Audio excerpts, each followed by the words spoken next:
I think it's extremely important for us to think about what we can learn from Fanon, and at the present moment, at the present time in our history. Just hang on a second. Okay. All right. Let's go. All right. Fanon's main concern is obviously for ordinary people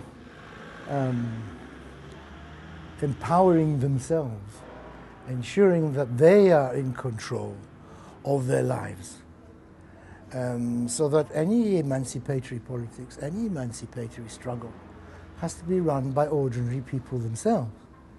That does not mean to say that intellectuals are not present or leaders are not present, but that fundamentally only people themselves can emancipate themselves.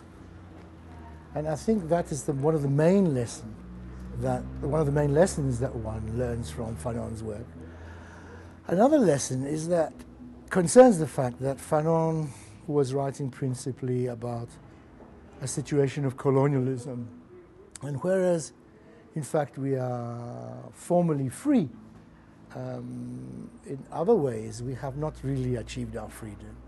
That absence of freedom is still very much linked to neo-colonialism, different forms of colonialism, indirect forms of colonialism.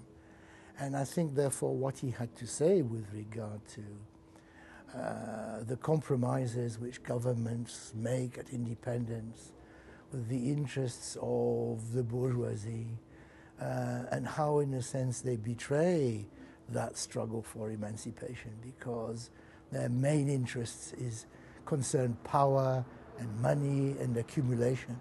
These things that he had to say in his criticism of the post-independence national bourgeoisie in Africa are still of great importance because you can see it. It's pretty obvious.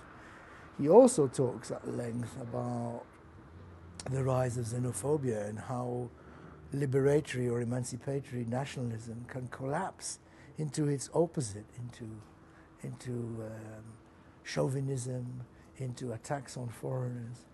And he says that is largely because of the way the bourgeoisie has been thinking principally in terms of defining the nation as indigeneity, that the nation only belongs to those who actually live within a particular geographical area.